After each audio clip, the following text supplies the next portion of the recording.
Open your minds.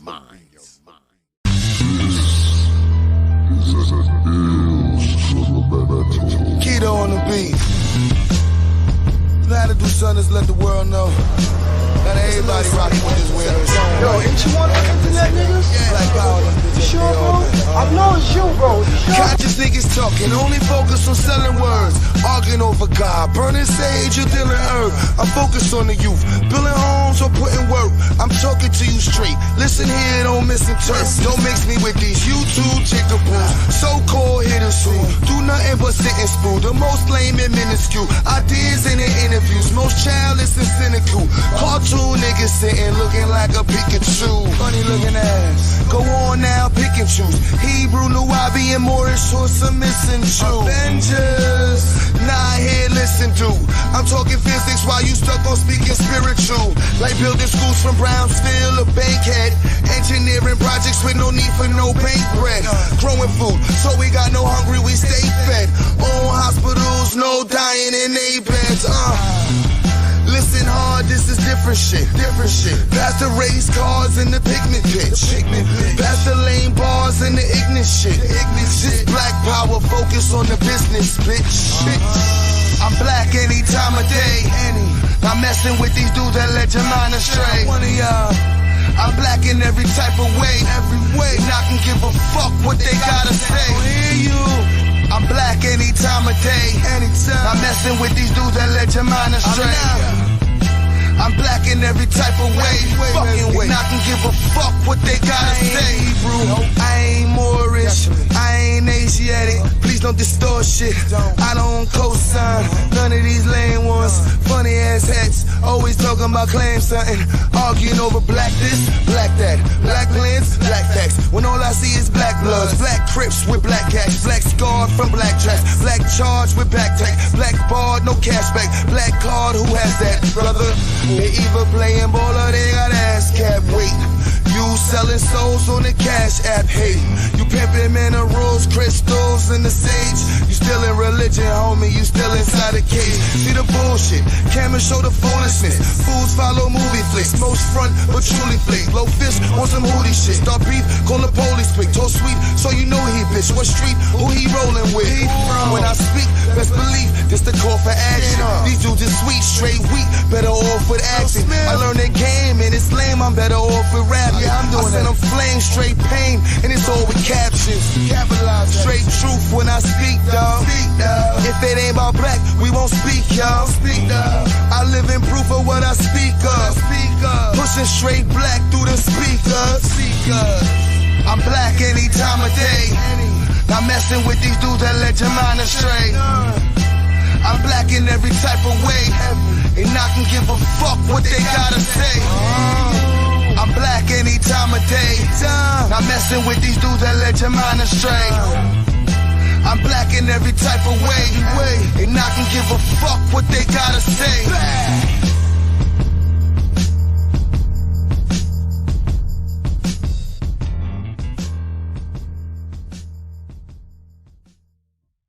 Open your minds.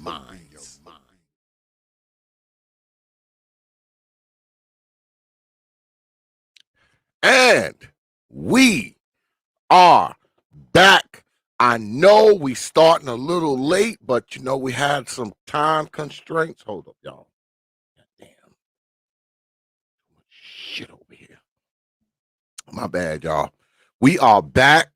We were supposed to throw down at 9:30, but we had a few time constraints. So, you know, we coming on a little bit later. What's good? Peace, folks.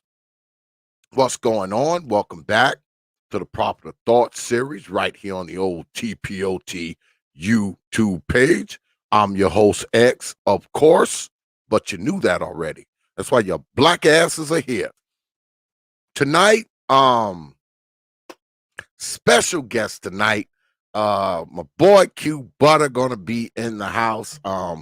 It's been a while since me and brother Q have chopped it up. Full disclosure, me and brother Q, we actually know each other, you know, in real life, you know, off of YouTube TV. We actually know each other. I've been to XYAYX multiple times. Haven't been there in a while, though. I haven't been there since I think it was January of 2020. Last time I was there, if I remember correctly. So it's been a while. It's been like a year, like a year and a half since I've been there. But I've been to XYAYX Institute quite a few times. I've actually been there, congregating with the children, interacting with the children, working with the children, teaching the children a little bit of my know-how. They seem pretty receptive to the old fella. But yeah, we're gonna throw down tonight with my man Q Button. We're gonna do some talking, man, about XYAYX and what's going on at the Institute, what's going on with him, so on and so forth. But y'all know I always start the show off with thanking you good folks that hang out there and you good folks that hang out in here. Because I realize, man, you don't have to watch these damn videos. You don't have to show up to these damn streams.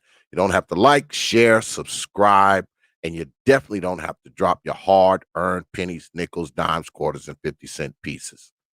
But you choose to do so. You good folks choose to do so. And I want y'all to know, man, I don't take you lightly. I never have. And I never will. I never will. I'm humble. I'm thankful. I'm honored. I'm appreciative, man, for all of it, man. The shares, the likes, the views, the subscriptions, and of course, the hard-earned coins that you choose to drop on this platform. I say again, man, I don't take it lightly. I never have, and I never will. And I want y'all to know, man, that I thank you. All right. All right. So, I'm waiting for Q because I know he was doing something. We actually just spoke on the phone about 20 minutes ago. So he is coming. So we're gonna get into it, man, and see what's going on, But it's been a crazy few weeks. All right. It's been a crazy few weeks on media. Lots going on in media. A lot of the stuff I don't really talk about, but it is happening. Hold on, y'all. I'm about to hit Q up right now. Yeah, a lot of the stuff that's going on, man, I don't really divulge into too much. I kind of stay away from that kind of stuff. What's good, brother New? I see you up there, brother. Yeah, I kind of stay away from that stuff, folks, for the most part. I may chime in from time to time, on other brothers' panels, but I try to make it my business to kind of stay away from the, the quote unquote celebrity gossip. I try to stay. What's good, brother Pete? I see you up there, brother. What's good? Nice. I see you up there too. Brother Edward Bailey in the house. Little Rock in the house. What's good with it, brother Little Rock? I see you, brother. Yeah, I kind of stay away from that stuff, y'all. It's entertaining, but it's just not really what I do. People tell me that I should, do that kind of stuff. But if you look at my catalog, damn, one of my lights just went out, y'all. The hell just happened? We're having technical lighting difficulties in the studio, y'all. My damn lights went off. Yeah, I try to stay away from that stuff, man. I try to stay away from it because that's not really my side of the block. I think other brothers do a better job at it than I do. I'm the type of person I'd rather sit on the sideline and watch, the brothers go into that stuff, man. I'd rather do that as opposed to take part in it because I just think they're better at it than me. They do a better job at that stuff. So, like I said, I may hop on a panel and chime in for a moment or two, but for the most part, I kind of stay away from that stuff. But, y'all know what I'm talking about. Y'all on the internet, y'all watch this stuff. y'all see what's going on. I don't have to explain it in detail, but those of you who have followed the Prophet of Thought series for a while, y'all know what we do here. So and y'all still come, man. Y'all still hang out. Y'all still come to this damn channel, man. No matter what I'm talking about, y'all still show up. So I appreciate it, man. I don't take it lightly. You know, I don't take it lightly, folks. I do not. I absolutely do not take it lightly. So I just want y'all to know, man, that I appreciate y'all, man. I appreciate y'all hanging out, even when, you know, we doing some shit that's really, really boring. Even though I know y'all just turn the shit on and then walk off and go make a sandwich and shit. turn it on. Like, yeah, I guess, you know, hit the mute button, you know, just let me play. You can't hear what I'm saying, you know. You go make a sandwich, you know, go bullshit with your lady, go outside, drink a beer, walk the dog, come back, hit the sound, see if I'm talking about something interesting, turn the shit back off. I know y'all be doing that, man. I know y'all be doing it. So, but it's all right though, man. Y'all hang out here, man, and y'all support me, man. And that's what's most important, man. You know, because I understand it. I understand how it goes because I do that to some people. I turn it on, and if they're talking about something, that I'm kind of interested in, I'll listen. But if they're not talking about something that I'm interested in, I don't listen. I mean, even if I leave it on, I'm not listening. Especially you ever get into that YouTube mood. Like me, I get into a YouTube mood sometimes, especially days that I'm not working. My wife ain't around, she gone doing something, whatever she doing. And sometimes I have like 4, 5 windows open, and I have one brother on one brother on another, and I kind of vacillate in between them, man. Listen to like 2 or 3 streams at one time. Y'all ever do that? Where you got one brother playing on one window, another brother playing on another window, another brother playing on another window. You be like flipping between them. Sometimes I actually try to listen to both of them at the same time, which is like somewhat difficult and crazy. All at the same time. You be trying to listen to both people at once. Shit is crazy. But the guest of honor has arrived. Let me bring in my folk. Brother Q, what's good with it, man? What's good, King? What's good, King? What's going on, man? It's been a while, my brother. It's been a while. Hell yeah, my fault, brother. On the time, my what tardies I supposed to be. What's good, King? Well, I know you're busy up there at the Institute, man. I know a lot goes on there, because I'm a person who's actually been there. So I know what goes on inside the building, man. So it ain't no big deal. So what's been good, man? I know it's been a while. The last time I've been to NYC, man, it's been like a year and a half. I wanna get back up there, man, and holler at you, man. But this COVID stuff got me nervous, even though I did get the old vaccination a while back, but still I'm kind of leery. I'm old, man. I'm I catch it, man. It might be fatal. So I dig it. It might be fatal. But yeah, so what's been going on with the Institute, man? What's been going on there lately, man? Nothing but progress, man. New students, elevation, just constant work, non-stop work, just working on the curriculum every day, getting prepared for next year, getting prepared for the summer program, meeting the challenges head on. It's every day is a different challenge. And so, I'm just excited about being able to actually take on the challenges, All right. And I want to give you my word right here in public, in front of everybody. So if I don't do it, y'all can call me out on it. This summer, man, I know you and we were supposed to link up, and we were supposed to do some I was supposed to do a mechanical demonstration for the students at the Institute. It never came to fruition, but you got my word this year, brother. I'm going to set it up because I have bought a few cameras, and I'm going to do as many demonstrations as you need me to do this summer, my brother. We're gonna set that up, and we're gonna do it because I know we were supposed to do it a while back, but I guess it just never materialized. But I'm saying it right now, and I'm giving you my word right now. We're gonna do it this summer. I need that, man. All right. The push the engineering, like you said, mechanical literacy, structural literacy. That's beyond just like imperative for our development and growth. I hear a lot of people on YouTube always talking about building and stuff, and I'm like, all right, so what are we actually teaching them to build? What do we actually teach? What do you know how to build?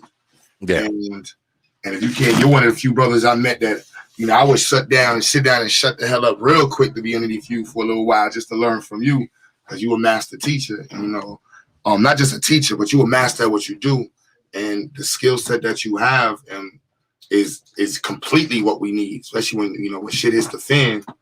We need us to be able to take care of us. Oh yeah. You got my word, man. We're gonna do that this summer. All right, we're gonna do that. I done already cleared out the spot in the shop. I've already done that, so ain't nothing to it but to do it. I bought a couple cameras so we can rock from a couple angles, man. And this summer we're gonna get it on, man. Because I know we were supposed to do it a while ago, but you know how it is, man. I know you busy as hell. I'm busy as hell. And I know the last time I was there, I was interacting with the kids, and I was talking to them about mechanical and electrical theory, and the kids took to it, man. I mean, it was like, I really enjoyed it, man. I really enjoyed interacting with the children, man. It felt like I was doing something. All right, it felt like I was doing something, man, and we need a lot more of us doing that kind of stuff, man. So you need me, brother, I'm here. You know what I mean? You need me, I'm here. You already know what it is. I know we got to get up here. I was telling everybody earlier, I know we got to get up here and pretend like you and I don't know each other. But we actually know each other in real life. I have been to the Institute quite a few times. And I tell people all the time, I'm like, what y'all don't know about Brother Q is that this man is dedicated to his craft. He's dedicated to the youth. He's dedicated to what he's doing. And one thing y'all may not know about Brother Q, and I'm gonna spill the beans now. I don't think he'll mind. The Institute isn't just a learning center for children. There's other things going on there. I think that they only hear, about, the learning and the youngins being taught there. But I mean, there's music studios there. I mean, they do videography. They make videos, credit repair, all kinds of things are going on inside the XYAYX Institute, y'all. Just so y'all know. Q is because XYAYX is a nonprofit, correct? It's a nonprofit. It's the real deal, man. It's the real deal, and I think that y'all should not only support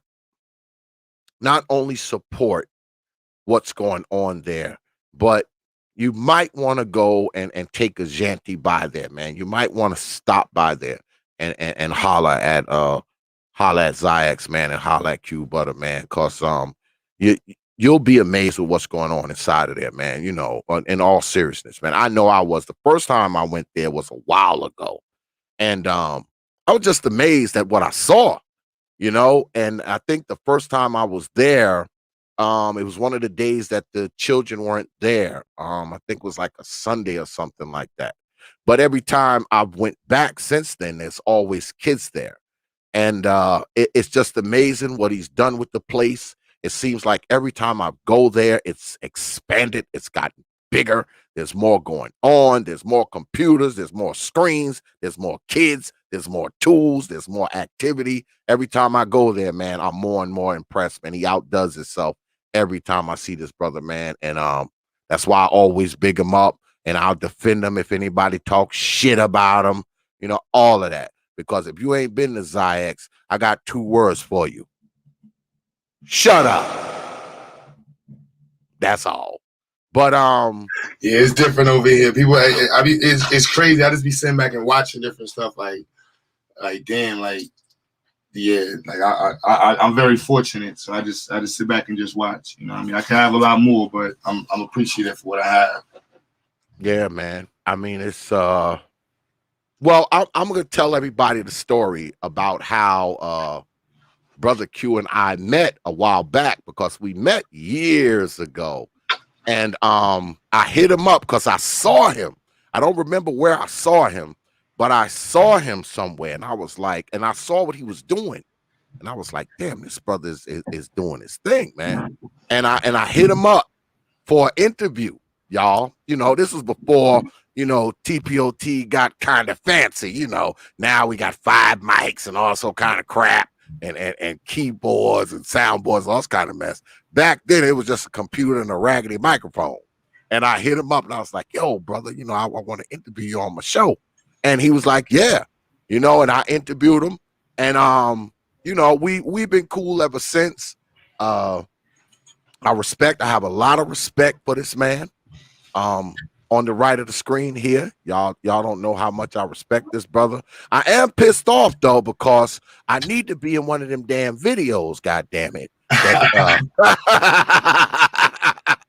keep telling him I want a cameo in one of them damn videos. You know. Next time you come up, I gotta get some. I'm gonna get some B-roll footage of you next time you come up. I'm just gonna use that for the next video. Yeah. I might be up there this summer. I might be. Because my daughter's there in New York.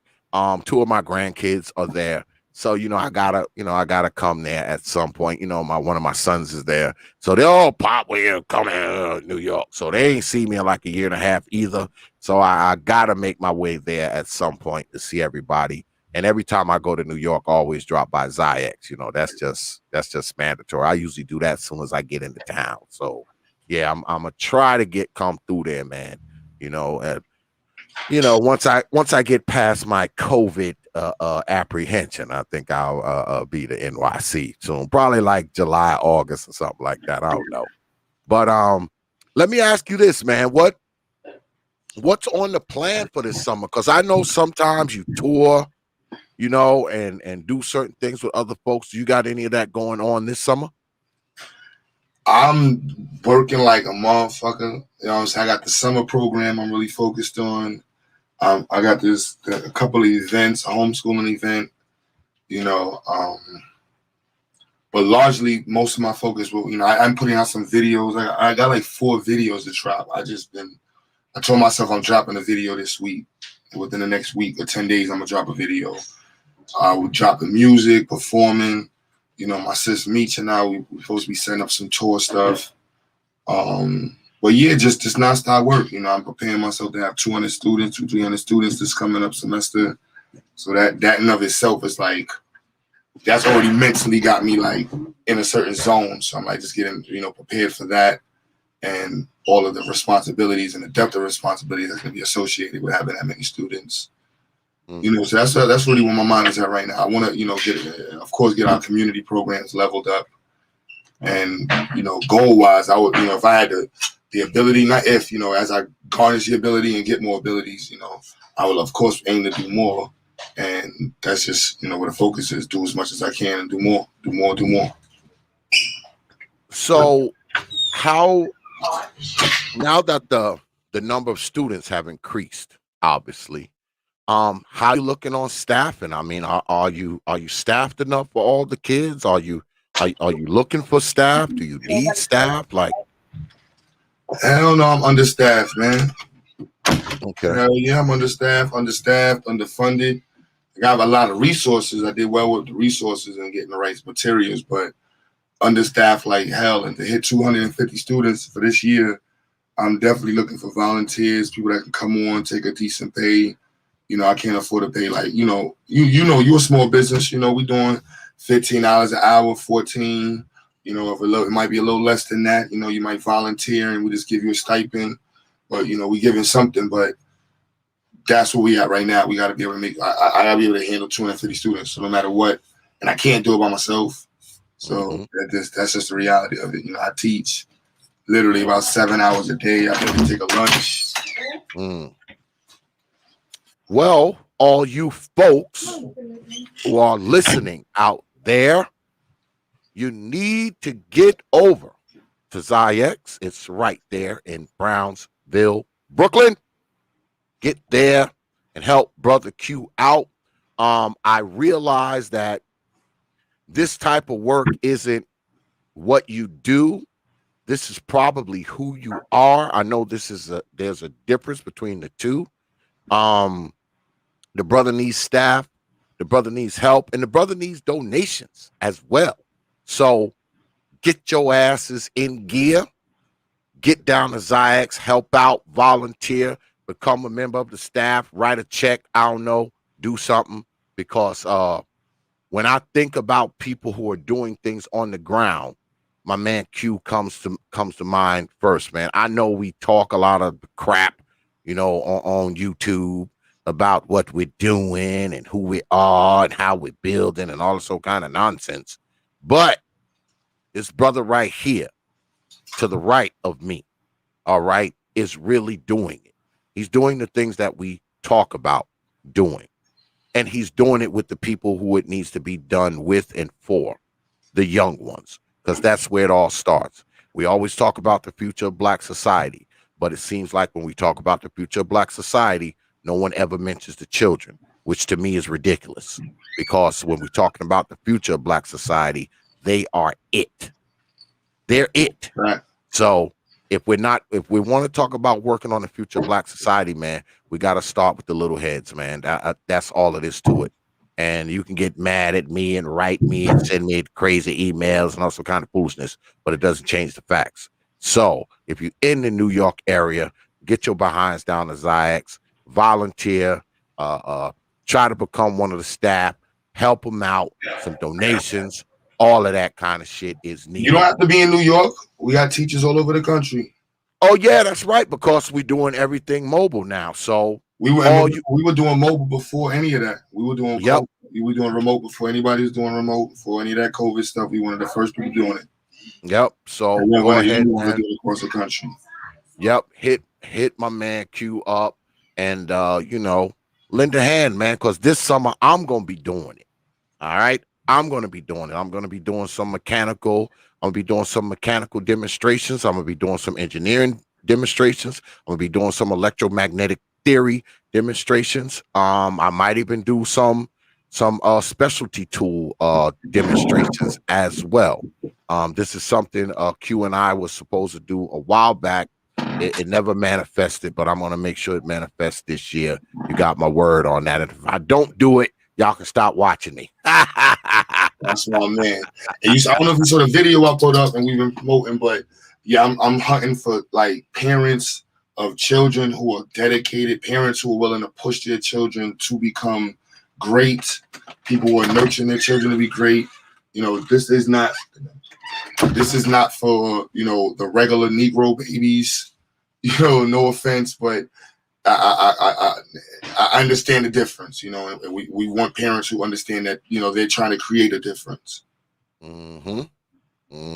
Brother right here, Brother Boogs, he said he's in East New York. He said he just got on. What is it that the brother is doing in Brooklyn? I'm late listening. I guess you can answer that, Brother Q. We provide educational services. We have our own locations, Black only, funded by Black, right here on Thomas Boylan. And we provide a service. We need educators. We need people that's willing to, you know, create programs, facilitate programs, orchestrate programs, and just be generally involved. You know, I have a lot of youth that's in the program, and the institute portion of our, you know, community services kind of took over. And so, as you know, being able to manage the community programs and the institute at the same time is my goal this year. And so I'm looking for people that's willing to run programs. We have an immense amount of resources. Of course, we need way more, but we have garnished a lot. We have gained a lot and accumulated a lot, rather. And we need help to put it out there. You know, I'm all about STEM, Black empowerment, and that's that. You know, I don't got no time for the small talk. You know, it's just straight. Let's get to the work. What are we doing? How are we building? And that's why you hear the brother TP talking about, you know, actually teaching electrical engineering. Because if we want to be able to get our community to sustain itself and take care of ourselves, we're not going to be able to do that being consumers. Paying Germans to come in and build for us, paying Chinese to come in and build for us, paying the Irish to come in and build for us. You know what I mean? That's crazy. So for me, I don't plan on having that as part of, you know, my future, nor my children's future, anybody connected. So we need people around that's willing to help push that and make it something that's cool and understood within the community, not like it's something that's in my head alone, you know, where the kids is like, well, it's just Mr. Q pushing for STEM. You know, they need to see a strong collective of people that look like us that's pushing all of this at the same time. So they can see, like, you know what, we can do this and we have the resources to do it and we have to do it. Mm-hmm. Yeah. And like he said, he's understaffed. All right. He has 250 students there. No, this year we expected. Right now, this year we average about 160 students. Okay.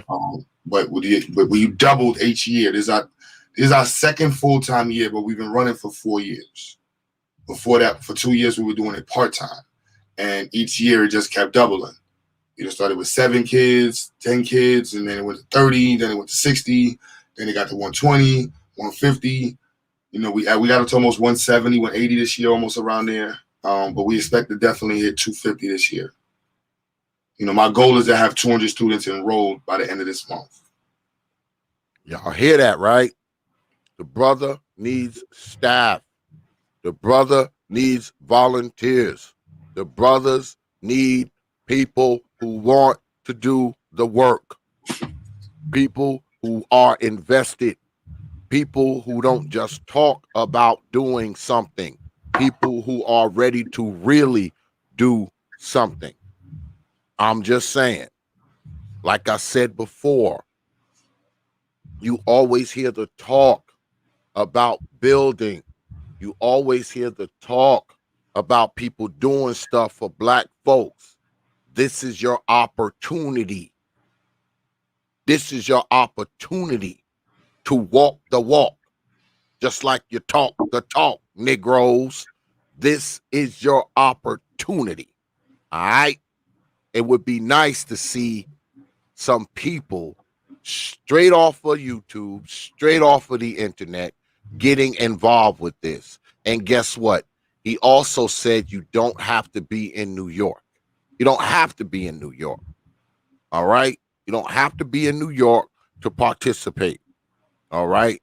You don't have to necessarily be in New York to participate, because I'm going to participate and I'm 800 miles away in North Carolina. So that means anybody can do it. I'm just saying. So, I mean, we gotta freaking we gotta get involved with these kind of things, man. I mean, this kind of stuff is important, folks. You know, all the rhetoric aside, man, this kind of stuff is important, folks. It just is. And, you know, I can't stress it enough. You know, there's amazing things going on there, and the brother needs our help, and we need to be helping them. That's all I can say. But now, what is your greatest need? What do you need more than anything else over there, Q? What's your greatest need?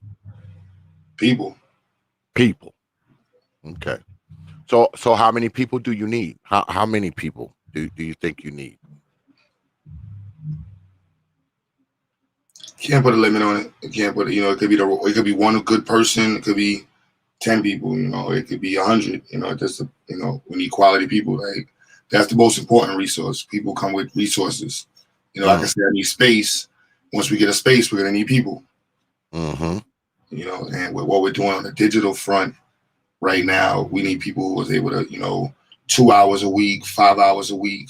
You know, just being consistent. We operate from 11 to 6. And if you can, you know, volunteer 4 hours, 5 hours a week, or, you know, if we can work out some kind of monetary, you know, payment system, whatever payment to you, let's do it. You know, well, we need people that's, you know, able to teach, willing to teach, of course, Black first, Black oriented, and know what they're doing. Like, I'm pulling together a team of masters, team of people that actually know what they You know, you go to schools and you see people who graduated in business or graduated in whatever, teaching a subject nowhere near related to what they teach. You know, I'm pulling people together. You see TPs coming in to teach what? Electrical engineering, machinery, you know, metallurgy. Like, this is what he masters. He's a master in that. And we want more people who are masters in their crafts to teach what they know. So would you be willing to entertain, well, I guess you would, be willing to entertain like plumbers, electricians, other mechanics, you know? Okay. All trades. All trades. Okay, sounds good. Because I know a few brothers, you know, with what I do, you know, I'm around, you know, because I'm straight blue collar, you know, through and through. And most of the people I know are blue collar through and through as well.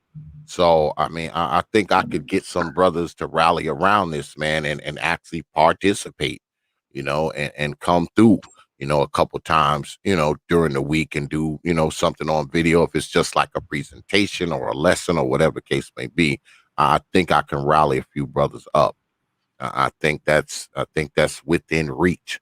So I'm going to get on it within the next couple of days and see what the hell I can make happen. Well, let's talk about this.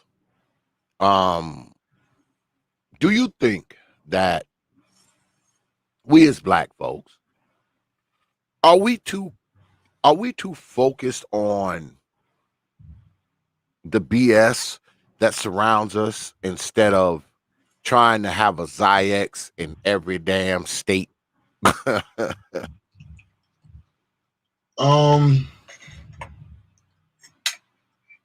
It depends on what audience you're in. You know, there's a large portion of Black people that I think more than most are really focused on consciousness, you know, like being healthy, taking care of their body, you know, just as much as there's, you know, I think that's more prevalent in the Black community than most communities. The beautification, the push for beautification in the community, the push for, you know, highlighting and a certain type of propaganda that's healthy for our community. Like we know that now. Like that's well aware now. Like that's being pushed hard in our community. For me, I try to focus on those things. I think the elements that plague on our ability to focus, that's the challenge. You know, we remove those elements or understand those elements and find ways to, you know, counter those elements. We'll be able to, you know, manifest a lot more what we want, you know, and bring that to fruition.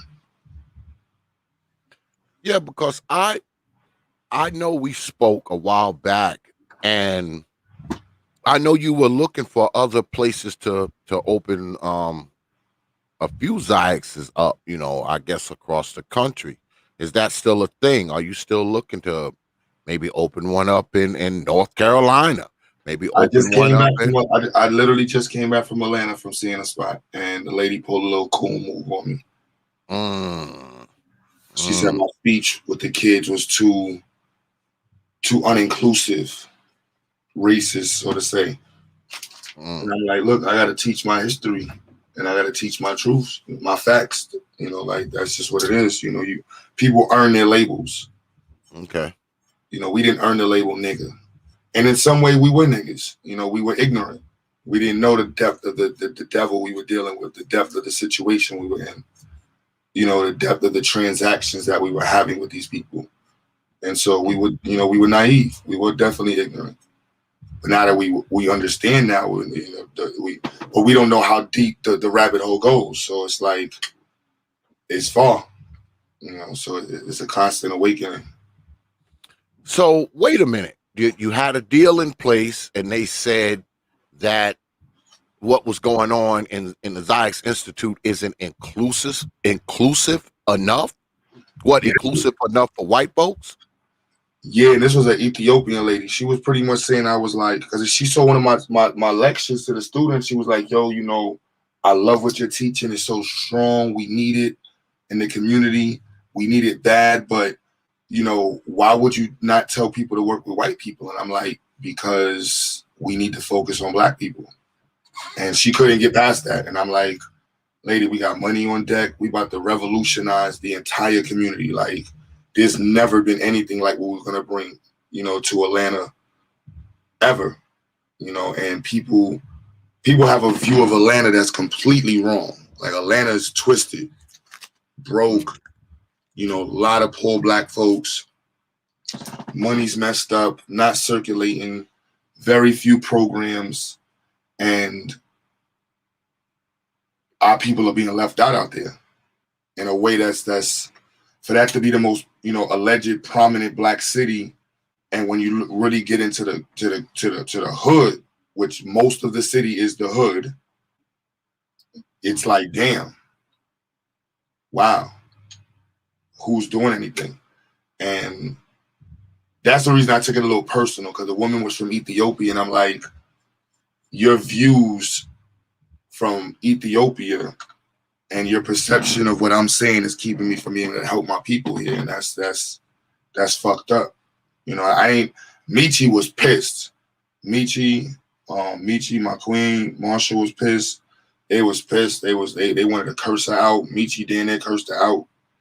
Because we was there 3 days in a row, you know, talking to the lady, brought kids out, parents out, and it was like, yo, I spoke to the city council office, the head of constituents, director of constituents. They were gonna back it.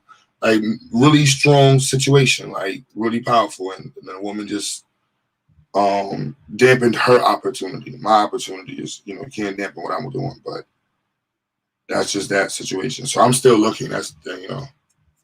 Okay. Well, you know, you're probably going to run into that in certain places because one thing I've discovered over the last 5 to 10 years is that things can be labeled too black. They will put the "it's too black" label on things. That's something that I figured out. But just that being the case, though, do you think that that's going to be a problem going forward? That people are going to say, oh, you know, the Institute is too black. Oh, the Institute isn't inclusive enough. Oh, the Institute is this and that.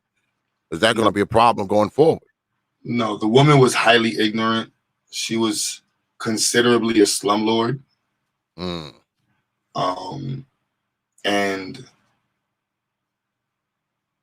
the culture that permeates in that neighborhood, and unfortunately the level of intelligence that, you know, accompanies that culture, she wasn't really ready for the change. And that comes with that part of it. You know, where I'm at in New York, I rent from straight black folks. You know, I'm in conversations to actually finally buy this building where I'm at. You know, that's a whole nother conversation. But that conversation's actually happening now. So that's a whole nother, you know, set of situation I got to situate. Our second location owned by a black family, you know, and I told the woman, I was like, you know, my apartment in New York is like, I was like, it's just weird. I was like, the floor where we at just with the Institute is worth like $300,000-$400,000. Like, and for you to have this little place that's like, you don't have one accolade that I respect. Like, I'm only giving you, and I'm like, look, the only reason I'm giving you this kind of courtesy is because you're black. You know, like it's weird. You know, she wasn't prepared for that. Like, she got robbed by her last 4 or 5 tenants. And I'm like, you don't have to worry about that with us. You know, like, you'll be protected. Like, we gladly want to pay your rent, help you with your property, help you fix your property up and raise your property value, you know. And so, you know, Elijah Muhammad told us, you know, you're going to be dealing with 85% of the Negroes who are going to be deaf, dumb, and dumb. So that's to be expected. So that's just basic. See, that's what's crazy to me, because it's like, okay, fine, you got this idea about something, and you know, you think it's to this or to that, but the ultimate goal is to help black children, regardless of anything else. I mean, the ultimate goal is that. All right. It is that. So that to me should outweigh any, it should outweigh anything that would make you, resistant to it, or, have some, some predetermined things going on in your head, or whatever the case may be, especially if you're about helping Black children. All right. Because that's the ultimate goal. That's what we all talk about. That's what we all hear on the damn media all the time. We want to help Black folks, but we never want to focus on those little Black folks. That's what pisses me off. You hear about everything else, and you hear about people always talking about trying to change grown folks' minds. You can't change grown ass people most of the time. All right. But those little ones are like clay. All right. You can shape them. You can mold them. They grow in and they harden into whatever it is. And I think a lot of times, man, we just don't understand that, man. We don't understand that. And there's a lot of people out there, I think what I think often happens is I think people are under a different pretense of what's going on. I mean, because people get caught up in the minutia. They get caught up in the minutia of what's going on with Black folks. And, there's a bit of fear there. There's a bit of apprehension there. It's almost as if, they will treat anything that's, say, like they say, too Black. They will treat it like, Malcolm X is going to be there teaching. They just got this idea about it, man. And it's not that. It's not that. And I think that's what makes people apprehensive about these things, because they fear that, the Black Panthers are going to be having meetings, down in the basement of the place or something. You know what I'm saying? They look at it like that, Brother Q, because I've seen that in my own life when it comes to stuff like that, especially when you're talking about Black children. I mean, no one gives people more resistance than people who are trying to do things for Black children. And I find that to be rather odd, man, but you got it. Well, it depends. If you want to play with the white man and play without his rules, they got all types of stuff for you, you know what I mean? But, that's why, I know, like, look, I don't plan on playing by the rules in any way. And so I got to stick to myself. And then most Black folks are accustomed to wanting to be underneath the white man. So I'm not looking to most Black folks for that type of support, because I know already in their mind it's like, why don't you go to the white man? Or why don't you go to the white man? And it's like, that's not how you get independent. You know what I mean? Like, that's just not how you be responsible for yourself, by looking to the next man to take care of you. There's no foundation in that. There's you know what I mean? And that's just principles that we have to just reinstill into ourselves so we can understand what responsibility looks like. Yeah, but go to the white man for what? In their mind, education, food, shelter,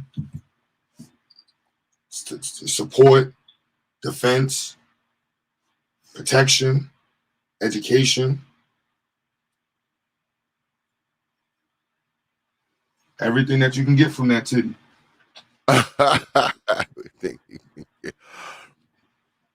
Well, me, I don't believe that if you want to, because this is the thing. This is what pisses me off, and it's probably Black folks that's saying this nonsense.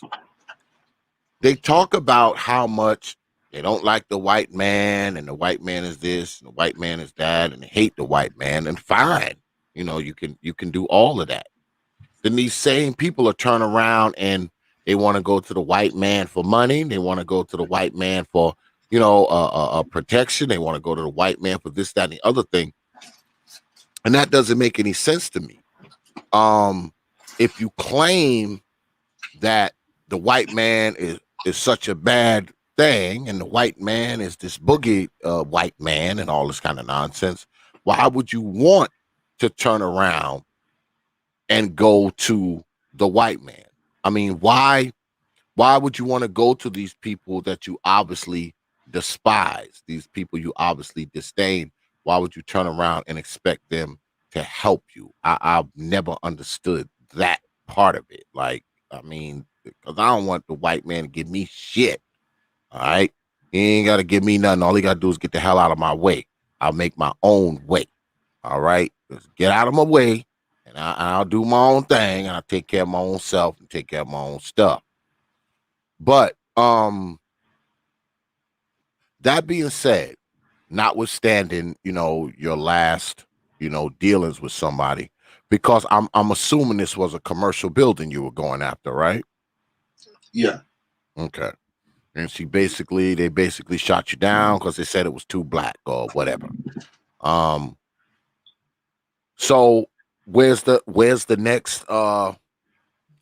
next venture going to be? Where are you looking to try next? I mean, literally on the ride back, that I get the phone call. Look, Q, we want you to buy this building. Just to put it in perspective, her building was worth $100,000. This one in Brooklyn, they want 1.1 million.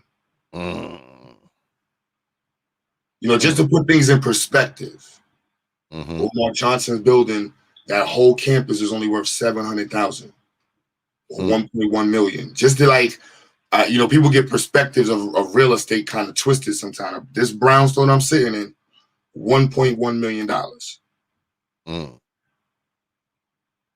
Wow. That's quite the difference. You get it. You see what I'm saying? So yeah. The floor I'm on, the Institute's floor, that little apartment, $300,000 to $400,000. That is without exaggeration. You include the backyardage, include the front space, you include the basement, all other stuff. You got your $1 million. And so that's where I'm on right now. I got to come on my, I need 10. I got to do 10%. I mean, so I got the grind right now. So that's what my mind is like. Come up with 10%, 5%. I ain't really looking at the FHA thing. I don't know. So that's where my mind is at. Coming back to this, and it's like, do I want to spend $1 million? Do I want to jump out the hole and get a loan for $1 million, a mortgage? It's like, all right, well, I can just move, relocate, all these different. Or I can just continue to be a tenant and somebody else buy the building and whatever. Yeah. So there's all these different options. So, but the ability to actually be able to take these options on, for me is, it's a blessing. I don't take light of my opportunity. The fact that I'm chilling. My credit's good. I'm taking care of my family, taking care of the community. I got a great community that loves me. Right now, there's 2 sessions going on in the studio. I'm on an interview with a black man who owns his business. I try to take a lot of pride in those things, and for me, that's where it's supposed to be at. Like, I'm looking at the brother's comment in the chat, and he's saying a fiery comment, the fiery Malcolm X view. The Nation of Islam really didn't give up that view. Elijah gave it, Malcolm might have gave up his view, but the nation didn't. And taking that view to the next step, it's really about understanding what it means. See, a separatist is an understanding that we have to focus our profits, our investments, always on self, which we see commonly with the Jewish community, respectively. We see it with the Asian community, respectively. We see it with the Dominican community, respectively. We see it with the Indian community, respectively. So there's no reason for Black people, that reason why we should not be able to say we're going to focus our investments and concentrate our profits on ourselves. So that means if we delve in business with any other ethnic group, they know their focus is solely on developing our profits. We're not in this business venture with your interest at heart. Any person who gets into business with a Jewish person knows that's the playing field. You get into business with an Asian person, you can't expect to get in business with an Asian person and think that person's going to have the Black community's interest at heart. That would be foolish. And then what kind of person would that be if they're Asian, taking the black community's interests at heart with their business venture? That's disrespecting their community. Separatism is very well understood in New York City. I know you say you're New York City songman. New York City is one of the most segregated cities in the world. That's a fact. And the flow of money is blatantly in your face. You can be dead in the middle of the blackest neighborhood and a Dunkin' Donuts will open up and there will be nothing but Indian people working there. Yeah, which is quite crazy. That's kind of how New York City is, man. It's just something smack dab in the middle of all those Negroes, but not one Negro working in there. I mean, you see that a lot. I mean, Chinese food restaurant. Show me a Chinese food restaurant. When in Atlanta, that's the first time and it's because it's different culture and different politics. I didn't see no corners, them little Chinese. I didn't see no Chinese food restaurants like we got in New York and Atlanta. Mm. And you definitely never see no black person working at no Chinese food restaurant. But see, that's the thing. When you have your own thing, you can make the rules. I mean, this is what I was alluding to earlier. We talk about being independent from other people. We talk about having our own power source, if you will, as black folks. We talk about, creating our own thing. What comes with that is you being able to call the shots. Because make no mistake, if you partner up with X, Y, or Z person and they have a stake in what you're doing, guess what? They're going to want to call some shots. They're going to want to put some input into it. So the only way to eliminate that is to have your own. And that goes with anything. I mean, if you got a business, if you partnered with somebody, guess what? That partner is going to want to have input. They're going to put ideas on the table. They may want to change some things around. All that comes along with it. But if it's independent and you are in charge of it and you're running it and you're on top of it, you kind of get to make the rules. That's what it's all about in the long run. I mean, and isn't that what we talk about all the time? Black people having their own stuff, black people having their own power, black people having their own XYZ, whatever it is. That's what we talk about all the time, is it not? These are the things we discuss ad nauseum, for that matter. But I don't know. I think that when it comes to making moves like this, what I think it is I think many times we as black folks, we're not used, well, most of us are not used to seeing a black person trying to educate black people and trying to educate black people without the help of other people. I think that is what hangs us up. And we have a tendency not to believe in these things. We think it's not real. We think it's fantasy. We think, it's all made up. It's all a show, for the internet. I'm going to tell y'all right now, XYAYX ain't no show. I'm just saying. It ain't no show, folks. It's real. Just putting that out there. And once again, I want y'all to know that the brother needs help. He needs volunteers. He needs staff. He needs donations. He needs all that coming through. All right? If you can't get him, you can hit me up. I'll put you in touch with him. I've had brothers hit me up in the past to hook up with Q Butter. And I pass the information on. All right? So, if we're going to get behind something, man, this is something we can actually get behind. We can get behind something like this, man, because whatever energy you focus into XYAYX is going to be a benefit to those young ones. I'm telling you. it's going to be a benefit. You know, whatever it is, whether you're volunteering, whether you're doing a Zoom presentation, whether you're writing a check, whether you're in New York and you can come through and look out, whatever. It's all going to go towards something. It's all going to be a benefit towards something. I'm just saying. And I want to say this, man, before I go back to Brother Q. The last time I was there, right, I got a chance to actually talk to some of the parents because, you know, I'm out there smoking on my cigars in front of the Institute, of course. And, you know, I got a chance to talk to a couple of the parents who were coming there, you know, picking up their children. And, you know, they all talked about how interested the children were in learning now, how they look forward to coming there, you know, because I talked to a couple parents. I didn't talk to a lot of them, but I talked to about 2 or 3 of them. And, you know, the way they went on about, you know, how much a benefit it is, you know, to their child, man, you know, it was very impressive, man. And it was good to hear, man.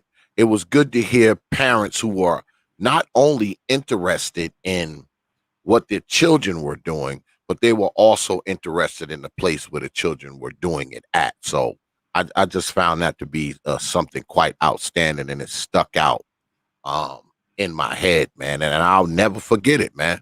You know, I'll never forget the last time I was there, man. As a matter of fact, let me go ahead and put y'all on to this right here. Let me see if I can pull it up without messing it up, y'all. Hold on a second. See if I can pull it up. I'm gonna try, y'all, because y'all know I ain't the greatest at this shit, but I will try. I will try, y'all. Let's see. Okay, here we go. Here.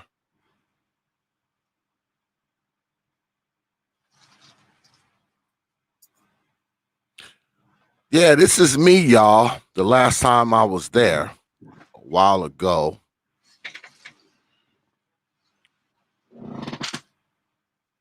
Can y'all see it? And I was there with one of the young fellas. And I didn't even know Q and them was taping this shit. They did this shit on the low.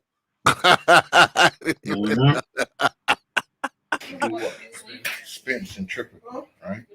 So that's connected to the shaft. So what does it cause the shaft to do? Spin centrifugally. Now the reason why I was heating up for what? What did I tell you? Because of resistance, right? So the resistance, there's something wrong with this mechanism because it wouldn't turn, right? We heard the hum, right? We heard the hum. That means we had too much resistance. So whatever's going on in there, it's keeping this from spinning freely, right? Which usually means it's the brushes, which are these, right? Yeah. Which are these. So these are the problem. The problem isn't here. It's here. The coil may be bad in it.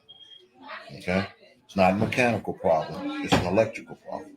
Is it possible? Oh, so is it possible for this to like overheat and like stop working? Yes. Because I just wanted to show y'all that right quick. Oh shit, hold on a second. Hold up, y'all. All right. Yeah, I just want to show y'all that right quick, man, because there's a lot going on there, man. And those young people, man, they are so brilliant in that place, man. I was so impressed with what I saw, man. The way those children spoke, man, the terms they knew, the way they knew how to use tools, and you know, they were in there soldering and all of that, man. I was so impressed with what I saw in there that day, man. And y'all be surprised, man. The mind of a young black kid, man, I'm telling you, it has no limits, man. It has infinite, it has infinite power, man. And when you walk in there, man, and you talk to those children, man, and you listen to what they say and the questions they ask you, man, it's like a lot of times you can't even believe what you're hearing, man. You can't even believe what you're experiencing. But go ahead, brother Q. Now I'm listening to, I'm reading the chat too. It's funny, they talking about taxes. I have I know people may not like my view of taxes, but even going to Atlanta, I think they need more. It's weird. They need more money, but the taxes that they need, they don't have a city tax. And a lot of the benefits we have in New York is because of that third tax we have, which a lot of people hate, but we get a lot of benefits from them tolls, the lottery, and the taxes. Like New York City is considerably maturer to me than most cities, you know, just in the sense of our healthcare, our emergency care, our roads, our sanitation, you know, the education, community programs, social servicing, you know, the way we deal with homeless.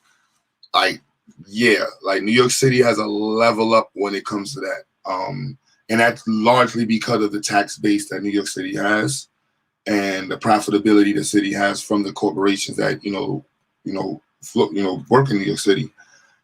Now, why I bring that up when it comes to the Black community, we have to get reacquainted with the concept, or rather, of investment and the large scale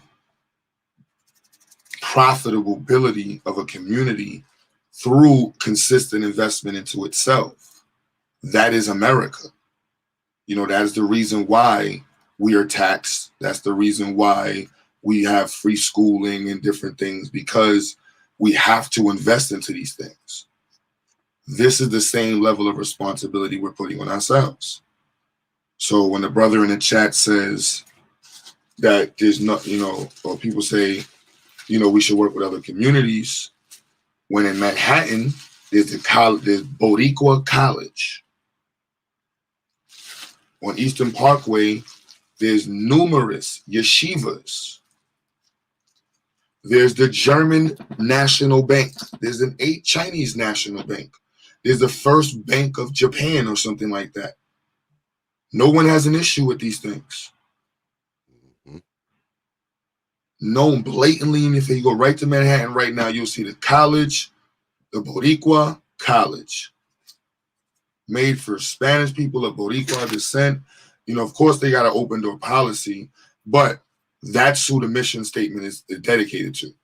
Blatantly states, as well as the yeshivas, as well as the Asian schools, as well as numerous other schools that respectfully should do that. I have no problem with that. I have to be a pillar and an example to my community to show that, no, there's nothing wrong with me doing this. Now, my description of white people was earned by white people. That's just that. So whether I call them I don't know if you say the CR word in your show, but whether I call them a Nabisco or a Keebler elf or, or whatever it is, that's something that they earn. And if they want to unearn that, they have a lot of work to do. That's just what it is. And on any platform, on any given day, I will gladly tell a motherfucker what these white folks did to my people. And just like I told that woman from Ethiopia, a large portion of my family is Native American. And the lesson that she saw me teaching was discussing how these nasty, disgusting Europeans, I don't know if you say the C word normally, how I would describe them with CRACK. I don't censor my guests. So yeah, these crackers, these filthy, disgusting crackers. And the lesson I was showing the kids was if in today's age, right now, if NYC Songman or anybody in the chat or anybody watching this in the future find somebody homeless, traveling, and you help them, and they've never been to this country or your neighborhood, and you bring them in your house and you feed them and shelter them, show them your language,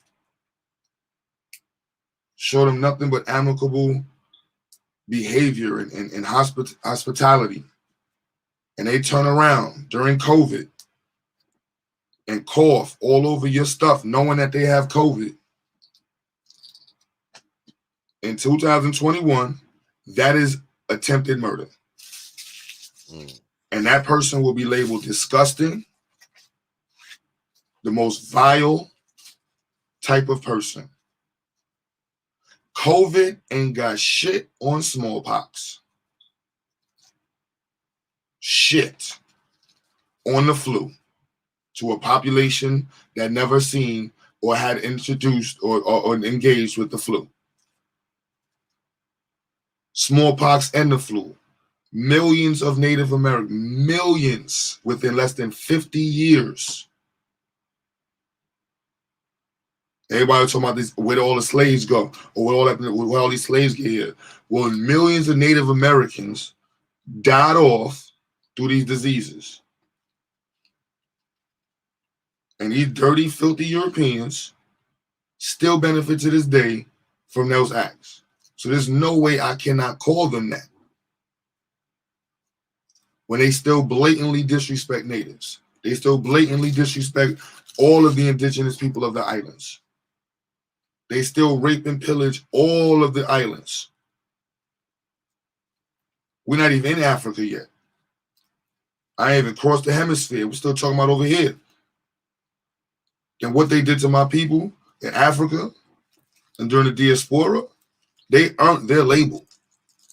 And any black person that's not willing to describe a person who benefits from such behavior in a way that befits their, their actions or their beneficial or benefactorial position is doing an injustice to society. If someone, you wouldn't let, someone who raped a child or a pedophile walk around liberated and free as a regular constituent, knowing that they harmed and did this to a child. No, they must be labeled. They must be well known and documented that they're a pedophile, and they cannot be allowed around any children.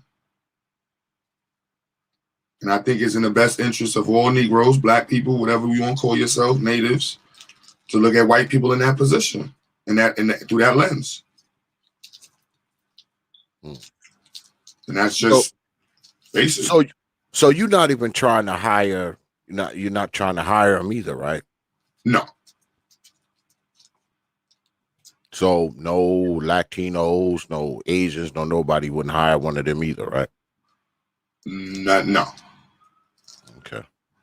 Well, I don't have a problem with that because I've always hired black folks. I don't hire immigrants. I don't hire immigrants. But yeah, I've always hired brothers too. It's perspective. I'm with you on that one. You want to, let's say it and let's push to live it. Let's not start from saying, oh no, we're working with anybody. No, we're gonna push for that. But unfortunately, if I got to get the floors done or the concrete done, I push in New York City. I didn't realize how easy it is to be pro-black as I am. It really is that easy. From mechanics to plumbers to electricians, accountants, real estate agents, photographers, videographers, car dealerships, car salesmen, repo men, mechanics. What you need that ain't black. And this is not a black city. I don't got to go. I have to go find white people. And that'll typically come from, and in this neck of the woods, in the way New City set up, depending on what you got to do for emergencies, you gonna get some old bottom dweller white person. For example, our drain pipe clogged up. The company we had to call for them, sent a white person. That wasn't no white person. That's some elite white person that's coming in the middle of the night. Shitting me, like that was a bottom feeder. Yeah. You see what I mean? So, and that's what they mean when they say New York City is extremely segregated. It's the same way with white people who live in Tribeca.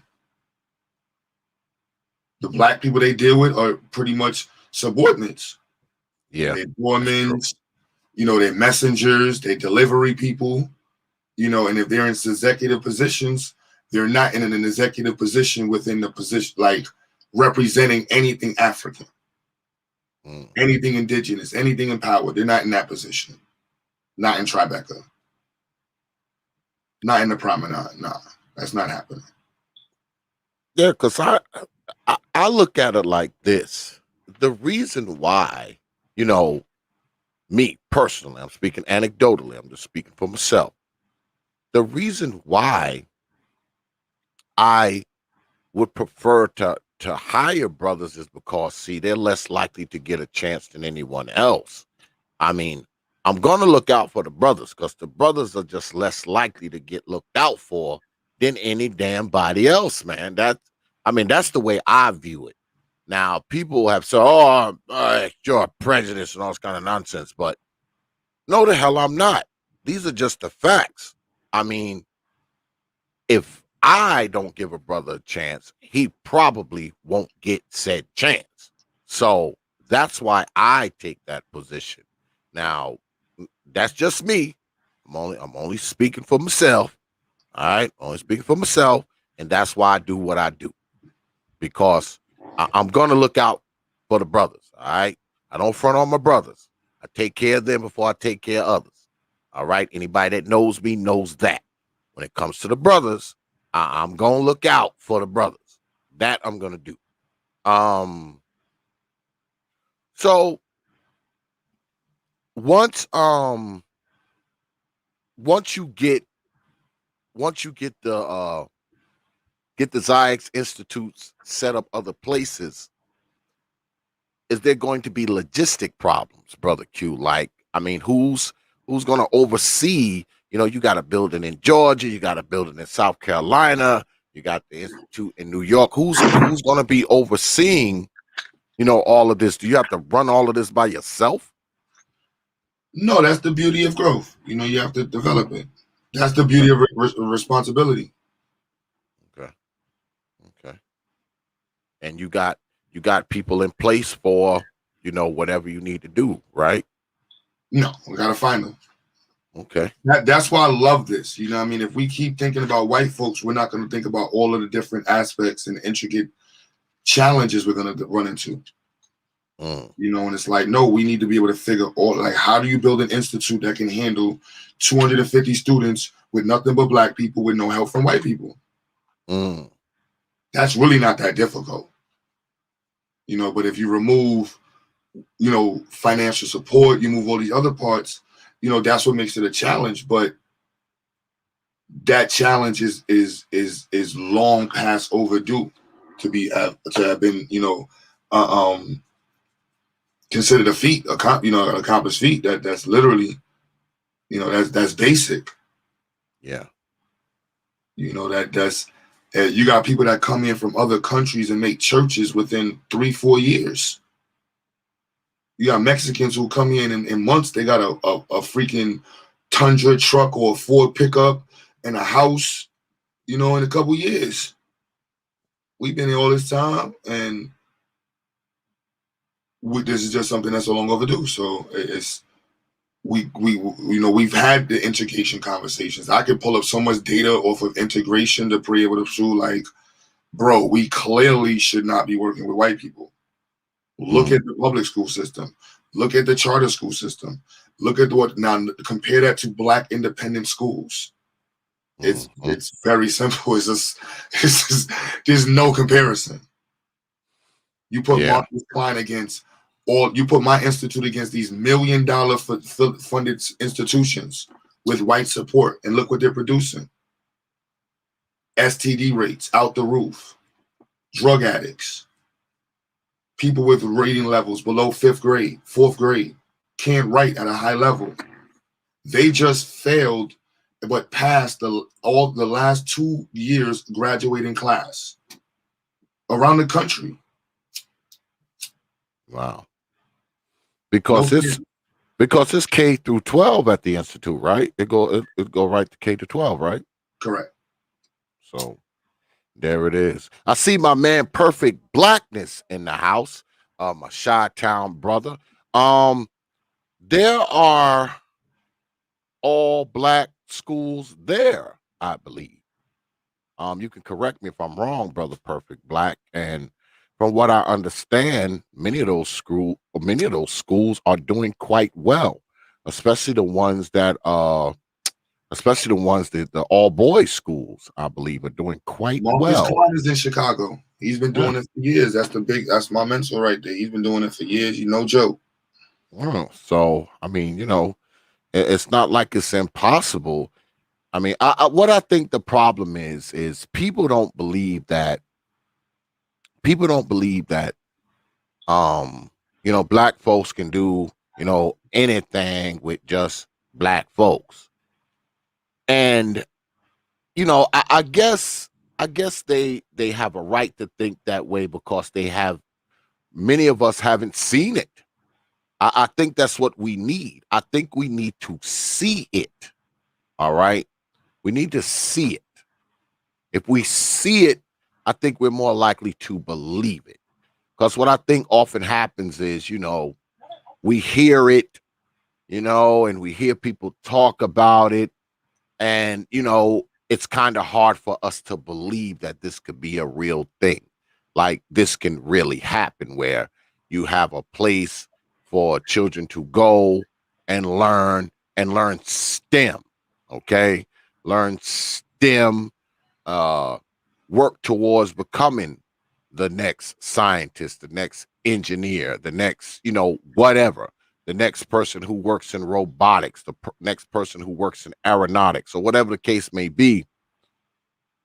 We see these things and we don't have any faith in it because we're like, oh, this is just another black thing that's gonna fail. Oh, this is just another black program that's gonna fail. I think that's what the problem is. We haven't seen enough of it, so it's hard for us to believe it. No matter how much we talk about it, if you don't see it, a lot of us, we just won't believe that it's real, that it could come to fruition, that it can manifest. We just don't believe it, man. I guess that's just us, but I kind of wish we would get out of that, man. I wish we would get out of that where we don't have the belief in a system that's you know under the control of black folks and can be made to work. Because one thing they don't know about you, brother Q, is that I mean you're at the top of this thing, but you have a lot of help, which means a lot of black folks are working together, right? Yep. I think that's something that we're not used to seeing.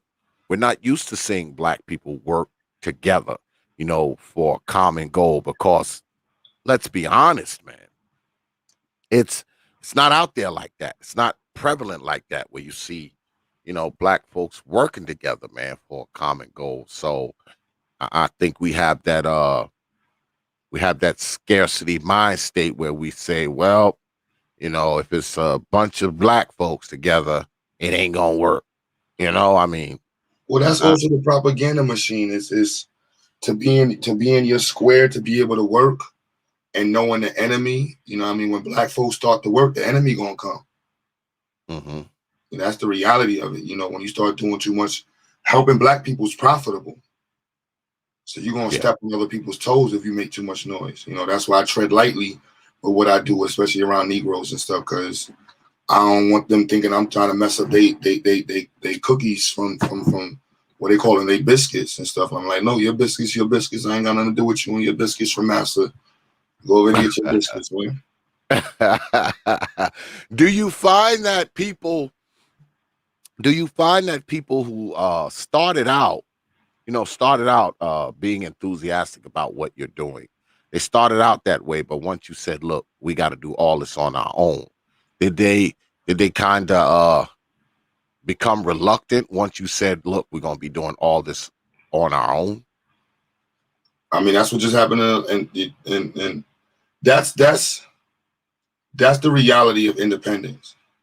Mm, You know, that's the reason why you kick your kids out the nest. hmm So it's like you want them that they have to know how to do stuff on their own. And so that's the reason why I want to do this. This is about the community. Like, from my mistakes and my successes, you'll be able to see, like, we actually did do it on our own. We're doing it on our own. We can do it better. You know, so now we can't say we can't do it. There's different models that have been done.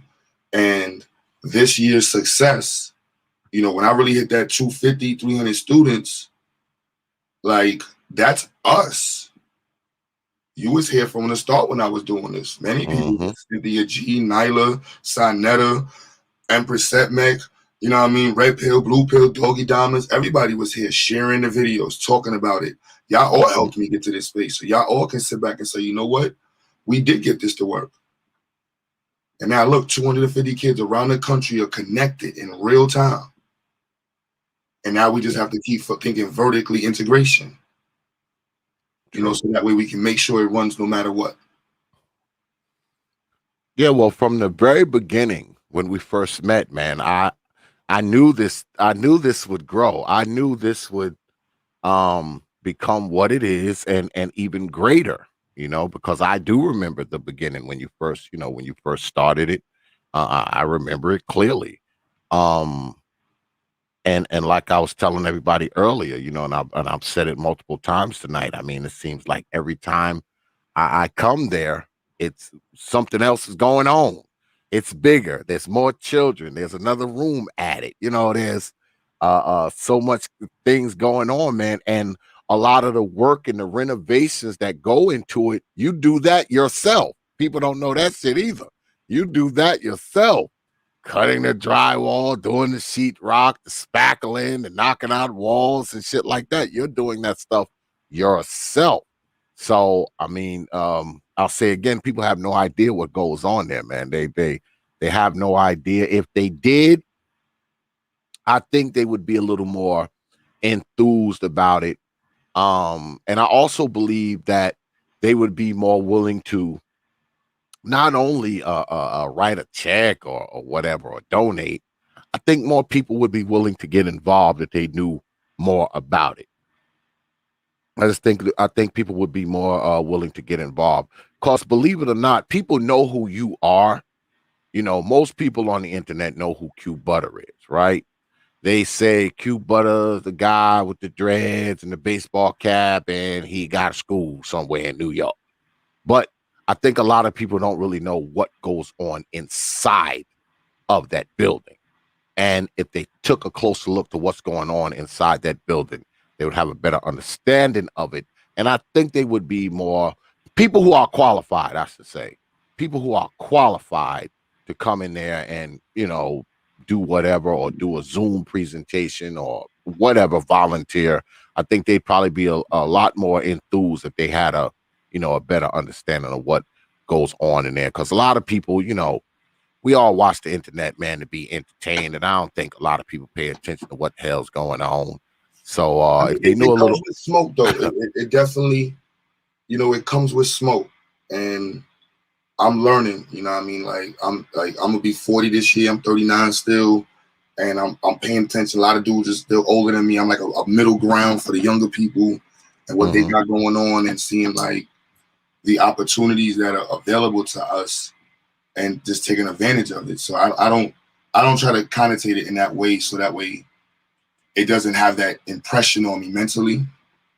You know, I want to make sure that I'm always trying to be, you know, there's so much negative already going around.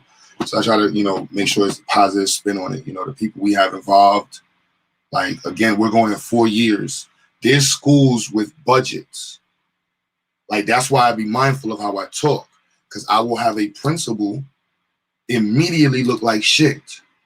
This guy who graduated on Rikers Island High School, dropped out of college for astrophysics, has a program with almost 200 kids in it with no funding, and they're doing their work. And he has Black teachers, Black men involved every day around the country. And you're telling me with your budget, your school is failing? Yeah, that's gonna bring extra smoke. I don't, you know what I'm saying? Yeah. Okay, you got time to smoke. I ain't trying to let the Negro, you know, let that be over there. We're gonna keep this over here. And by the time they realize, that's what I learned from, you know, Elijah Muhammad. You know, certain conversations don't need to be, you know, what's understood don't need to be said all the time. You know, sometimes when you stress the speech, is really just for your ego. You know, take your time and just build your shit up. And the future belongs to those who take their time and build shit up. You know, like stars that have too much mass and blow up quick, they die off quick. You know, our sun is a small star, and because it's a small star, it can sustain the life that it has because it's going to be here for billions of years. You know, so for me, if I want to sustain life, I can't be thinking about being this huge star. I got to think about being a star that can sustain life. True. Very, very true, man. You know, I didn't want to keep you too long because I know you've probably been teaching all damn day and half the night. Nah, you know how that go.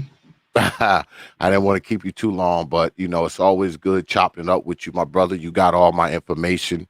We are going to link up this summer, probably within the next month or two, and we're going to do some things, man, and tell the young heads to look forward to old X, teaching them some old school mechanical engineering and some electromagnetic theory, man, over the course of the summer, my brother. I'm actually looking forward to it, man. I bought a couple cameras, you know, so I can set it up, you know, in an open area, you know, out in the shop. If I don't do it in the shop, I'll do it in a nice, you know, open area, you know, and set the cameras up so, you know, all the kids can see, you know, exactly what I'm doing. It could be something that's just showing in the basics and the fundamentals. Introductory. That is just going to take them miles ahead because I'm an audio engineer. You know, I'm learning at the same time as I'm teaching electrical engineering and structural engineering and different things. And so I dropped out of college for it. And when I went to high school for mechanic, you know, for auto mechanics. So there's pieces together.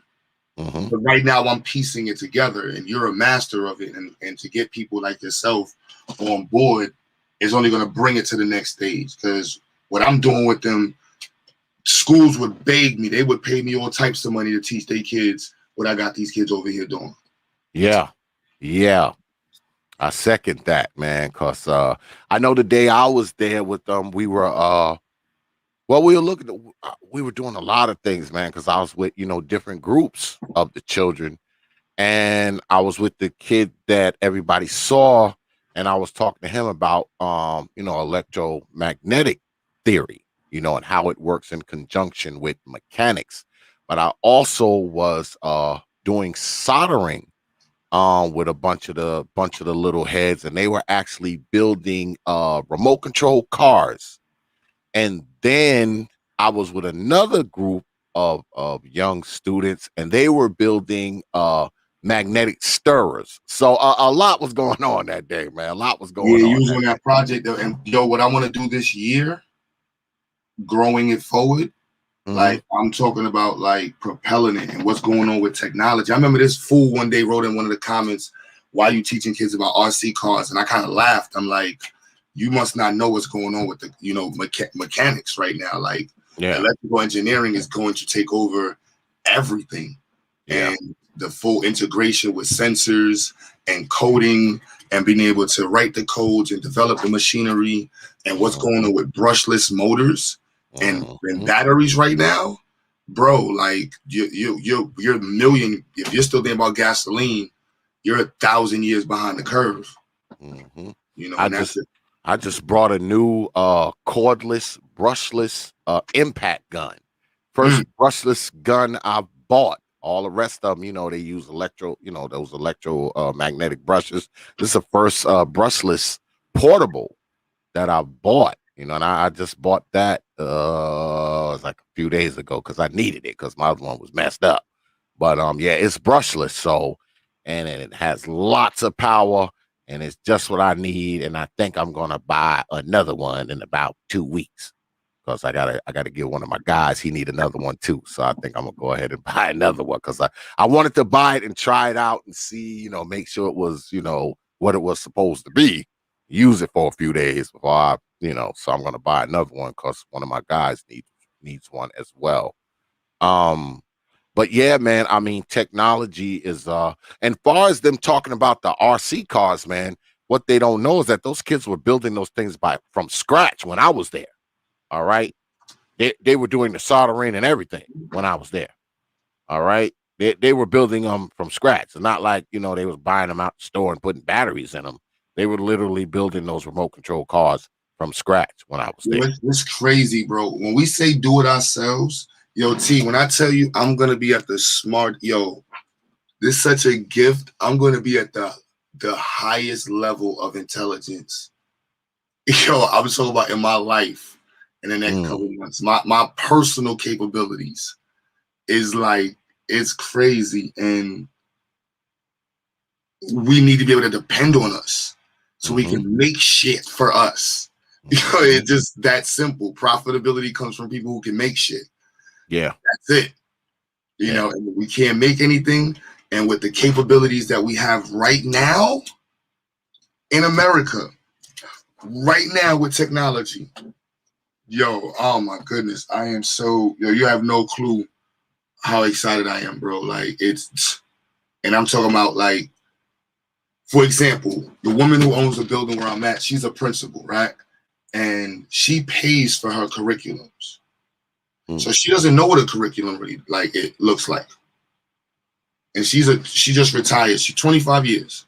Most principals are like that. I know after this year, I literally know almost every grade level in my curriculum right now. Almost all subjects. Except for English. Shout out to Brother Robbins. He's the master of English. And I can get on English, but social studies, science, math, I'm like, man, and then STEM and what I'm going to be able to do personally with the students and be able to deliver and be able to create teachers who can deliver this information to the children. Yeah. I meet teachers who often don't even know why they're teaching what they're teaching. Like, why are you teaching living environment? What do you mean you're teaching STEM? Coding, what kind of coding are you teaching them? And they're like, why you ask all these questions? Because our profitability and sustainability is tied to what they know. And if we don't make sure that we don't take serious what we're supposed to know and hold those accountable who are supposed to teach it, how can we go there? But you can't put that level of interest in the white system. They get confused when you care that much with black kids. Yeah. I don't got the time for the white man's confusion. It's true. Nor do I care for his audience. And to inject this knowledge, man, about technology, man, to inject this into young ones, because it was kids of all ages in there the last time I was there. It wasn't like, it was just like this one age, it was kids of different ages, man, in there. And, from the shortest to the tallest, man, everybody in there, man, was bright. Everybody in there was enthused. Everybody in there was, focused.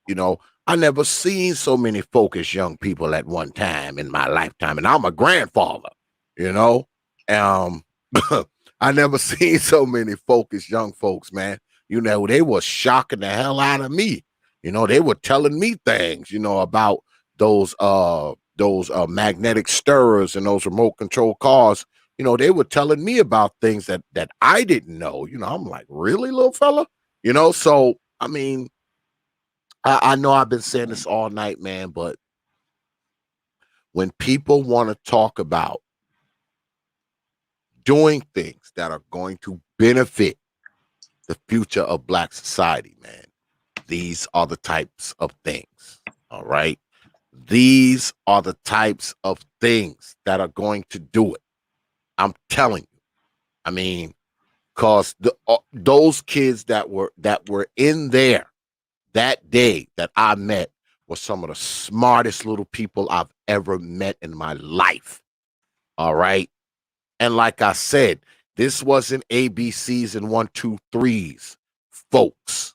This wasn't that. These kids were soldering. They were building. They were attaching wires. They were making a magnetic machine. The one kid I was talking to, they were actually taking a fan motor apart and taking the parts from it to build something else. I mean, these were some of the smartest kids that I've ever seen in my life. and it was my pleasure to be there, interacting with them and teaching them things. And I can't wait to do it again. Hopefully, I can do it in real time and be in New York City. But if I can't, brother Q, you just have to settle for me.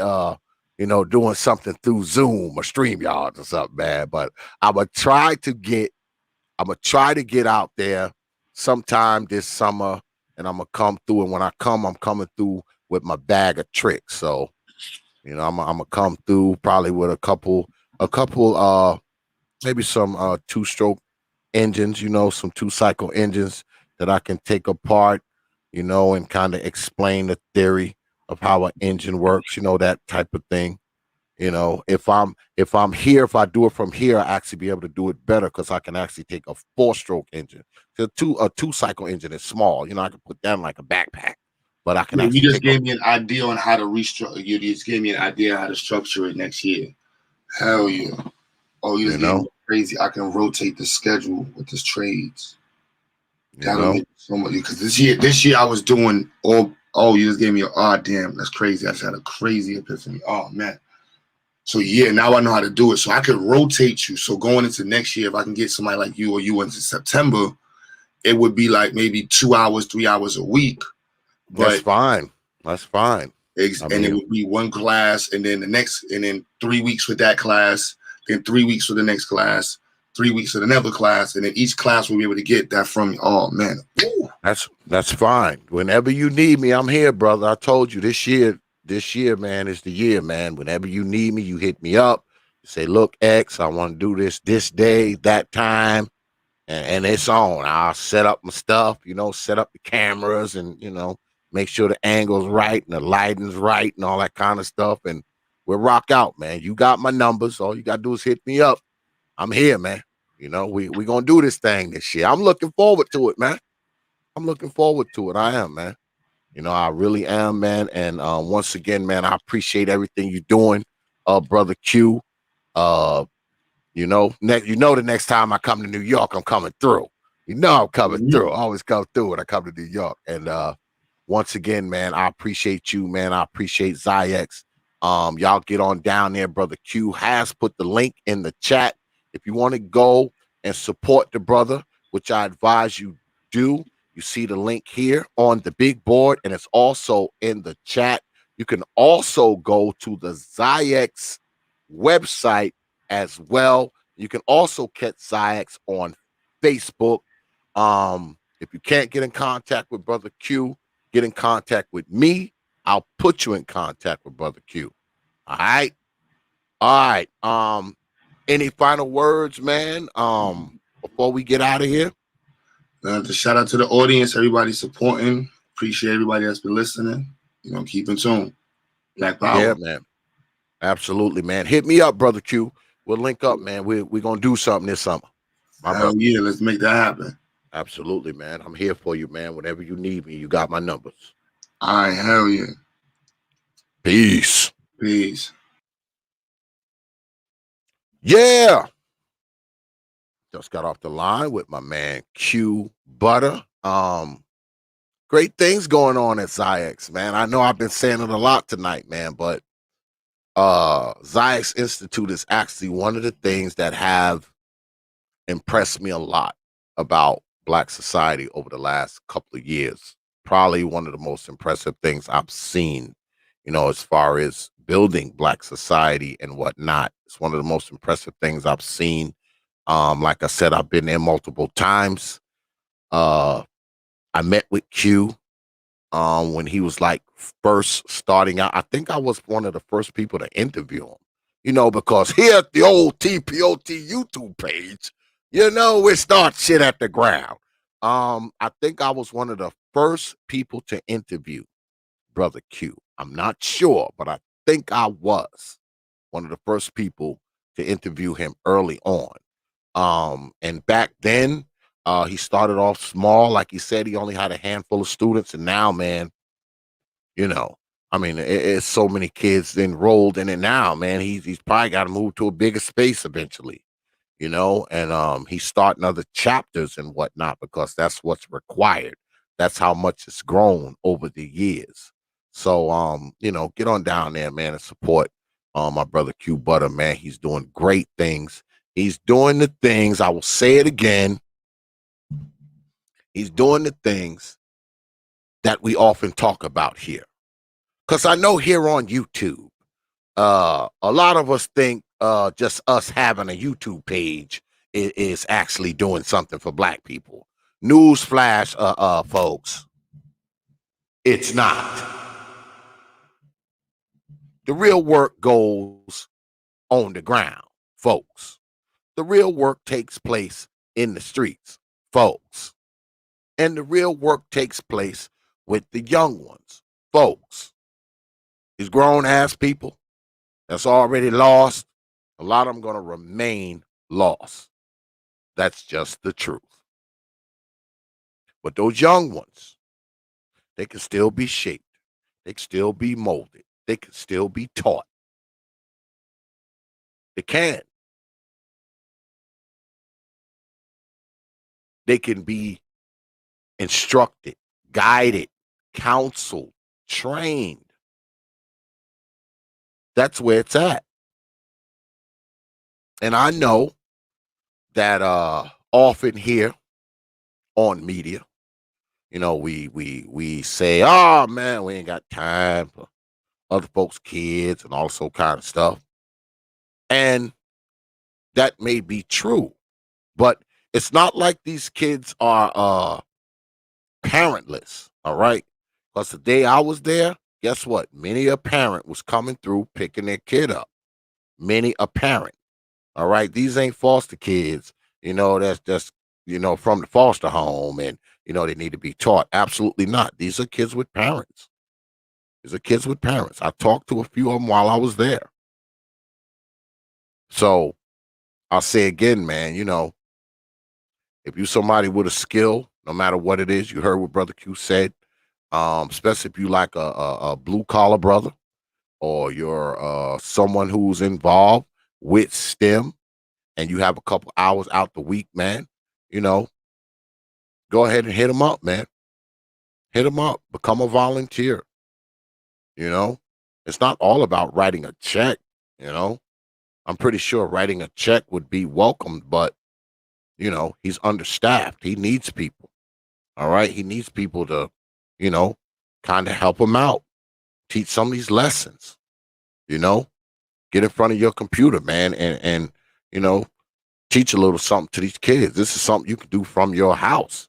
You don't even have to go to New York City. You don't have to go to Brooklyn. You don't have to go to XYAYX. See, me, I just like going there.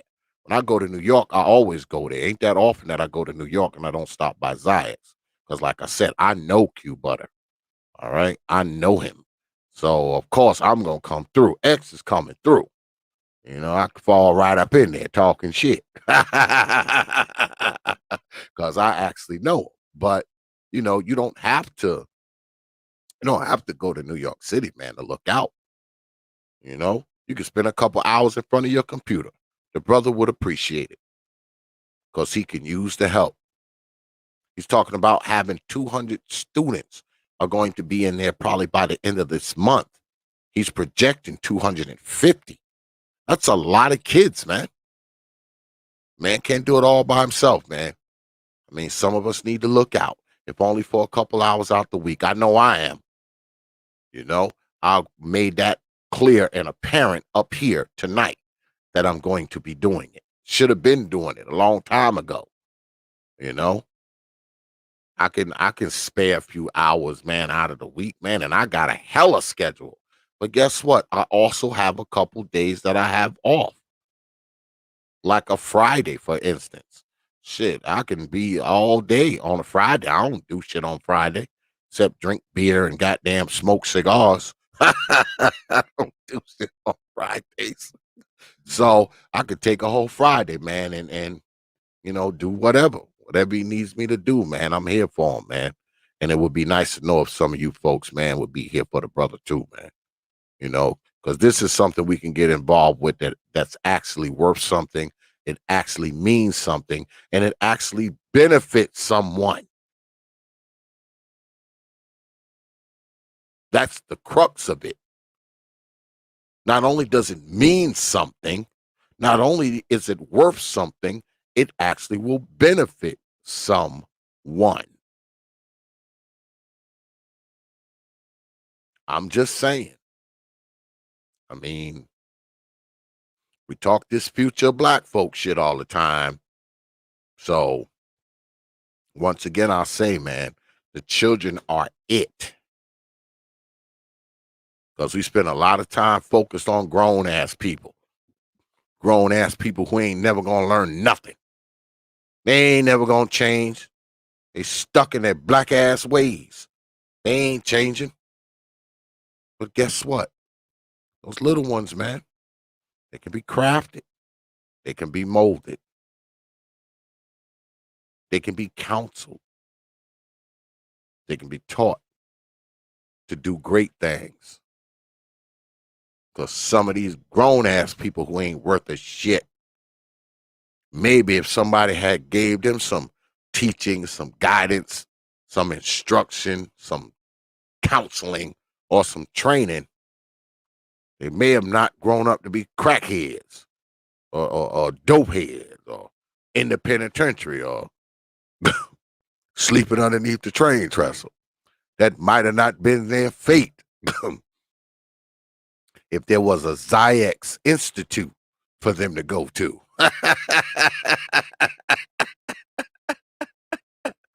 If there was a XYAYX Institute for them to go to when they was a kid, maybe they wouldn't be sleeping under the damn train trestle. Maybe they wouldn't be robbing liquor stores. Maybe they wouldn't be knocking old ladies in the head in the subway. Think about it. Think about it now. I'm just saying, you know, all jokes aside, that should be the new line. You know? Motherfucker who a 35, 40-year-old loser who don't know anything. You tell him, look, man, see, you should have had a XYAYX in your life.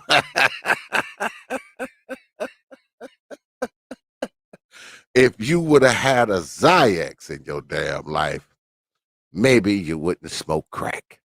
But all jokes aside, man, shout out to my boy Q. Be looking for that too, man. Be looking for that because when me and Q do this thing in the next month or two, I'm going to be taping them, y'all, and showing them to y'all. I'm going to be doing that. So be on the lookout for that. I'm going to be doing some, simple stuff, like some small engine technology, probably 2-cycle, that kind of thing. Do a tool presentation, that kind of stuff. My specialty, maybe throw a little hydraulics in there, maybe some electromagnetic theory in there, what I do for a living. We might do something like that, so stick around, man, and be on the lookout for that, man, because y'all know when we get ready to do it, I'll probably have a thumbnail up so y'all be able to see XYAYX in action, man, doing what I can, man, for the little heads, all the way in New York, 800 miles away, and of course, if I go there, if I happen to be at XYAYX, more than likely I'm probably going to film, because I actually filmed the last time I was there, and I just never put it up. I just kind of put it in my archive. So the video that I showed y'all tonight, that wasn't me. I didn't tape it. They were taping it. They were taping it on the low. I didn't even know they were taping it. I had no idea they had taped me with the kids in there, because you know who brought it to my attention? None other than freaking Information Man. Information Man hit me up. He was like, yo, X, I saw you on the he said, I saw you on the XYAYX website, man, teaching the kids. I was like, you did? He was like, yeah, man, I saw you. I was like, man, I know that guy. Yeah, I had no idea they were taping it, y'all. They taped a few things of me in there. I didn't even know, because when I first came there, I was taping, I was taping the children. I was taping the classrooms. I was taping Q teaching, people teaching in there. I was taping that, and I put my camera up, and then I was just interacting with the children. I was helping them solder. I was helping them build remote control cars. And like I said, teaching them about fan motors, how electromagnetism works in conjunction with mechanics, light mechanics. Yeah. Rotary motion, centrifugal motion. I was talking to them about, that kind of stuff. And they weren't, they weren't older kids. They were actually quite young. I think they were like in the 10, 11, 12 range. And I say again, man, they're some of the smartest little kids, man, I ever seen in my life. I mean, they are very bright little kids. That's why I shout out Q-Butter the way that I do, man, because what he's doing, man, is so impressive there, man. And those children are very impressive. All right. We know that those kids right there, most of them, they're going to grow up to be something. They're going to grow up to be somebody. They're going to grow up to do something. Those ain't going to be the kids robbing liquor stores. Those ain't going to be the kids selling dope. All right. Those ain't going to be the kids in freaking jail. They ain't going to be the ones, not the ones that go there. Something really crazy got to happen for that to be the case, because they already got a good start, man. You always jump higher when you're on a trampoline, right? And XYAYX is a trampoline for these kids, man. So I have all confidence, man, that the bulk of those kids there, they're going to jump real high in the future. I'm just saying. But I have rambled on enough. Y'all get on down there. Y'all see the link on the screen. Y'all get on down there, man, and check out XYAYX Institute. Go to the XYAYX website and catch XYAYX on Facebook as well. All right. If you want to link up with Brother Q and you can't get in contact with him, just hit me up. I will get in contact with him. Actually, a few brothers, more than one, has hit me up concerning Brother Q, and I have passed on the information. And I do believe that some moves were made, and I'm glad that I was able to facilitate it. All right. So if you can't get in contact with him, get in contact with me. I'll get in contact with him. All right. All right. So we're going to go ahead, man, and wrap it up. Good stuff tonight, man, as always. Let me turn my shit on. Good stuff tonight, man, as always. I appreciate y'all hanging out with us tonight, man. Spending some time with us, man, watching us as always, man. Like I always tell y'all, man, I don't take y'all lightly. I never have, and I never will. I don't know what we got coming up, y'all. I've been kind of doing the impromptu kind of thing. I haven't really been like planning it the way I often do. But I'm gonna start planning them because y'all know me. I like to book my shows. Yeah. But we're gonna have some things going on, and we might even do something this weekend. Cause see, there's a few debates kind of swirling around. There's a few debates swirling around that I might want to make happen here. So just stay tuned, man. That's all I can say, man. Just stay your black asses tuned. All right. All right. So with that, and once again, man, another shout out, man, to my man Q-Butter out there in Brooklyn, New York, Brownsville, to be exact. All right. So with that, I will leave you good folk with 3 words. Like I always do. Open your minds.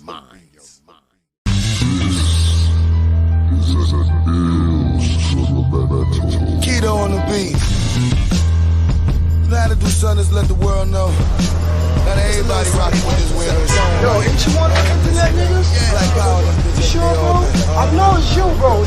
Conscious niggas talking, only focus on selling words. Arguing over God, burning sage or dealing herb. I'm focused on the youth, building homes or putting work. I'm talking to you straight. Listen here, don't misinterpret. Don't make me with these YouTube jiggaboos. So-called hidden school. Do nothing but sit and spool. The most lame and minuscule. Ideas in the interviews. Most childish and cynical.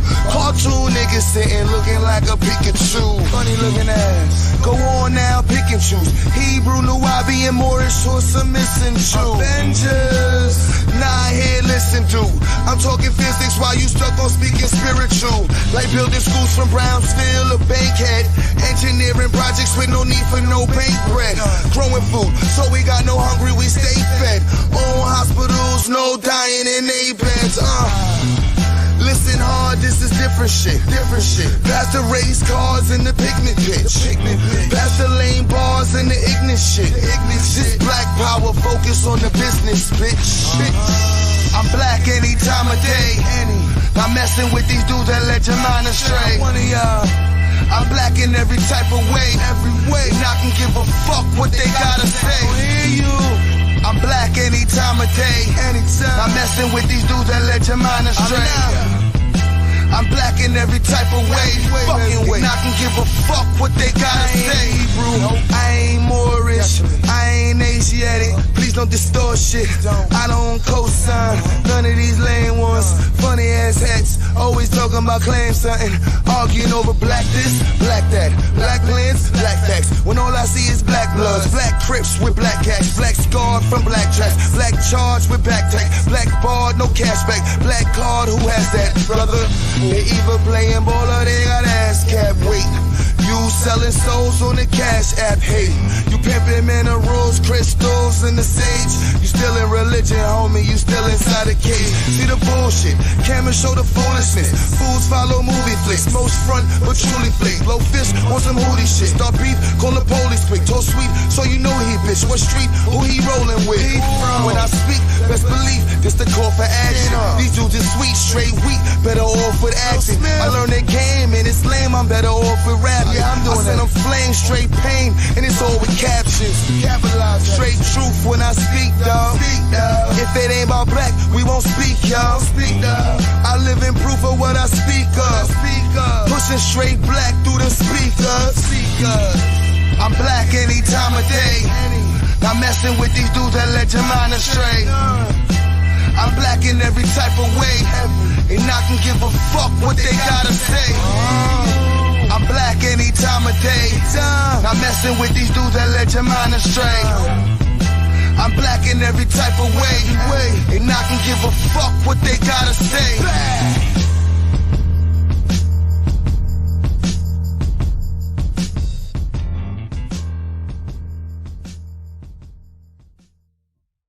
Open your minds.